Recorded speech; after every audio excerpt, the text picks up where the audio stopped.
నిజానికి మన సనాతన ధర్మ సంస్కృతిలో మీరు గమనించండి, ఆస్తికత్వానికి ఎంత ప్రాధాన్యం ఉందో నాస్తికత్వానికి కూడా అంత ప్రాధాన్యం ఉంది. ఏ సిద్ధాంతం చెప్పిన వాళ్ళనే ఎప్పుడూ ఉరిదీయలేదు. జాబాలి అనే మహర్షి రామాయణంలో రాముడి దగ్గర దేవుడు లేడు, ఏమీ లేడు, పితృదేవతలు లేరు, అన్ని అబద్ధాలు నీకు ఎందుకు వచ్చింది, ఇచ్చిన మాట పాటించాల్సిన అవసరమే లేదు, నువ్వు వెనక్కి వచ్చేయని చెబుతాడు, ఉపదేశం చేస్తాడు. రాముడు ఆయన్ని మందలించి నీలాంటి వాడిని మా నాన్నగారు ఆస్థానంలో ఎలా పెట్టుకున్నారయా అంటాడు తప్ప ఆయన మీద కత్తి దుయ్యలేదమ్మా. రామాయణం చదువుకోవడం తెలుస్తుంది. రాముడు అంత ప్రజాస్వామ్యవాది, అన్ని సిద్ధాంతాలని గౌరవించాడు. ఎక్కడ ఆయన ఏమీ చర్య తీసుకోలేదు. ఆయన మాట్లాడిన వాటన్నిటికీ సమాధానం చెప్పి, నీ సిద్ధాంతాల ప్రచారం అయితే ప్రజలు చెడిపోతారయ్యా, పితృదేవతల మీద కాదు బతుకున్న తల్లిదండ్రుల మీద కూడా గౌరవాలు ఉండవు, ఇంకా తండ్రికి దద్దినం పెట్టద్దని చెబుతావా నువ్వు ఇక్కడ? పైగా నేనేదో తండ్రికి ఇచ్చిన మాట నిలబెట్టడం కోసం నేను అరణ్యవాసానికి వస్తే నన్ను వెనక్కి వెళ్ళిపోమని చెబుతావా నువ్వేం మహర్షివయ్యా అసలు అని వాదిస్తాడు అతనితో. దానికేముంది, టీవీలో చర్చించినట్టే. మన దగ్గర సిద్ధాంతాల గొప్పతనమే అదండి. ఆ విభిన్నాభిప్రాయాన్ని ఎప్పుడూ భరిస్తారు. వ్యాసుడు భారతంలో చెప్పిన అనేక విషయాలను ఆయన శిష్యుడు జైమిని వ్యతిరేకించాడు చాలా స్పష్టంగా. వ్యాసుని శిష్యులు నలుగురు, సుమంతుడు, పైలుడు, వైశంపాయనుడు, జైమిని వ్యాసుడికి వ్యతిరేకంగా మాట్లాడాడు. నేను ఒప్పుకోనేదన్నాడు. అంతేకాదు జైమిని ఆశ్చర్యకరంగా ఉంటుంది. పూర్వమీమాంస అవుతే పూర్వమీమాంస నాస్తిక సిద్ధాంతం, జైమిని దేవుడితో సంబంధం వాడు సృష్టికన్నాడు. జైమిని భారతం అని ప్రత్యేకం ఉంది. కర్మ ప్రకారమే అన్నీ నడుస్తూ ఉంటే, కర్మ అన్ని ఫలాలు ఇస్తూ ఉంటే దేవుడు పనే ఉందండి జరిగిపోతుంది కదా అన్నాడు ఆయన. యజ్ఞాలు చేయమన్నాడు, యాగాలు చేయమన్నాడు, దేవుడి గురించి ఒక్క మాట మాట్లాడలా, దేవుడు పనే ఉందన్నాడు. మళ్ళీ పూర్వమీమాంస జైమిని రాస్తే దానికి సమాధానం చెప్పడం కోసం లోకం చెడిపోకుండా వ్యాసుడు ఉత్తర మీమాంస రాశాడు. మీమాంస అంటే ఇప్పటికీ రెండు, అందుకే చర్చించడాన్ని ఎప్పటికీ మీమాంస అంటారు లోకంలో. ఏమిటో మీమాంస పడుతున్నారమ్మా అంటారు. ఎందుకంటే చర్చించే విషయాలు రెండు ఉన్నాయి అక్కడ, పూర్వమీమాంస ఉత్తర మీమాంస. ఈ రెండు శాస్త్రాలు. మిగిలినవేమో ధర్మశాస్త్రం, శబ్దశాస్త్రం, జ్యోతిష్ శాస్త్రం, తర్కశాస్త్రం. వాటిలో చర్చించేది ఏమి లేదు, 4 పూర్తిగా శాస్త్రాలు. మీమాంసలో 2 భాగాలు ఉన్నాయి కాబట్టి చర్చ. కాబట్టి లోకంలో ఇప్పటికీ చర్చ అనే అర్థంలో మీమాంస వాడతారు. వాళ్ళు ఏమిటో మీమాంస చేస్తున్నారమ్మా చెప్పిన పని చేయకుండా అంటారు. మీమాంస అంటే అర్థం ఎందుకు వచ్చింది, మీమాంసము మామాంసము కాదు, అది మీమాంస అంటే చర్చ. పూర్వమీమాంస అంటే దేవుడితో సృష్టికి సంబంధం ఏమీ లేదు, భౌతిక సిద్ధాంతం ప్రకారమే చర్య ప్రతిచర్య నడుస్తోంది అని జైమిని ప్రతిపాదించాడు. లేదు, ఈశ్వర విలాసం కాకుండా ఇది నడిచే అవకాశం లేదు అని వ్యాసుడు దాన్ని ఖండిస్తూ ఉత్తరమీమాంస రాశాడు. అంత గొప్పగా ప్రజాస్వామ్యపరంగా గురువుని శిష్యుడు వ్యతిరేకించినా సరే శిష్యుడికి తగిన స్థానం ఇచ్చి గురు శిష్యులిద్దరికీ సమాన స్థానం ఇచ్చిన సనాతన ధర్మ సంస్కృతికి, హిందూ ధర్మానికి నమస్కారం.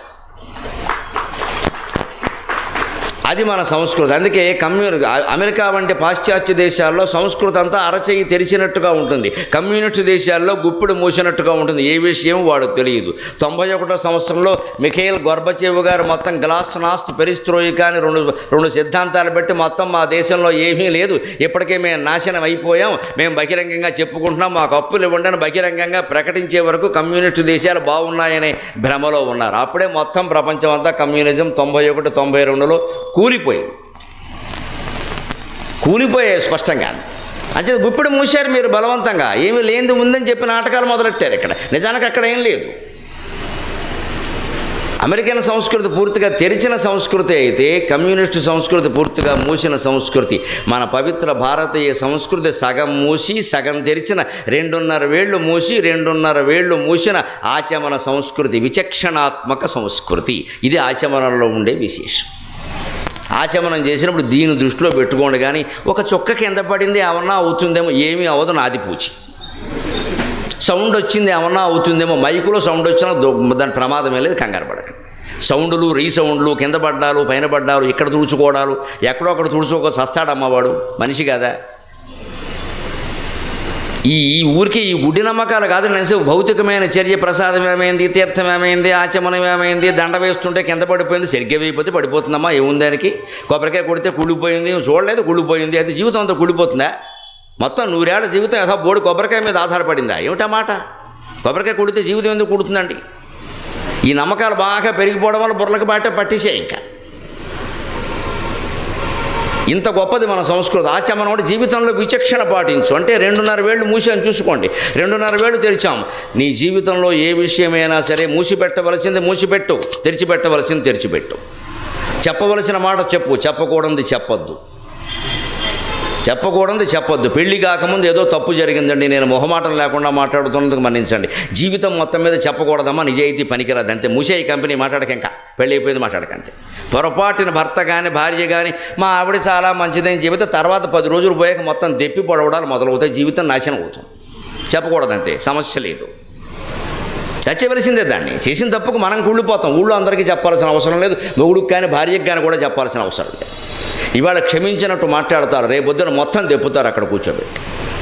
అది చిన్నదో పెద్దదో పాపమో పుణ్యమో మనకి తెలుసు, భగవంతుడికి తెలుసు. పూజా మందిరంలో దేవుడి దగ్గర చెప్పుకుంటాం, ఎవరి దగ్గర చెప్పాల్సిన అవసరం లేదు. మూసేయవలసిందే. అజ్ఞానంలో చేశాం, తెలియక చేశాం, దాన్ని మొత్తం డప్పెట్టు కొట్టి ప్రచారం చేస్తామా?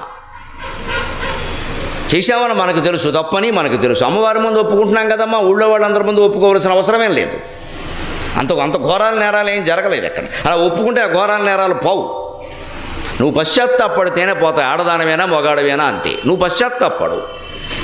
నీకు తెలుసు, భగవంతుడికి తెలుసు, అంతరాత్మకు తెలుసు. ఇంకోటికి చెప్పాల్సిన పని లేదు. తల్లి అయినా తండ్రి అయినా సరే, మొగుడైనా పెళ్ళామైనా సరే, ఎప్పుడప్పుడు దానికి సంబంధించిన ప్రతిచర్య తప్పదండి. బతకనివ్వరు, తిన్నగా ఉండనివ్వరు. ఇంకా తర్వాత నీతిగా బతకనివ్వరు. అంటే జీవితంలో మనిషి కొన్ని విషయాలు పాతి పెట్టేవలసిందే, బయటికి రావద్దు అసలు. కుంతీదేవి ప్రయత్నించి కర్ణుడు రహస్యాన్ని చిట్ట చివరి వరకు దాచిపెట్టిందండి, ఆశ్చర్యకరంగా. యుద్ధం అయిపోయే వరకు కూడా ఆపలేక తద్దినం పెడుతుంటే చెప్పేసింది. బతుకున్నంత కాలం కర్ణుడు అక్కర్లేదా, నీకు తద్దినం పెట్టేటప్పుడు కావలసి వచ్చాడా?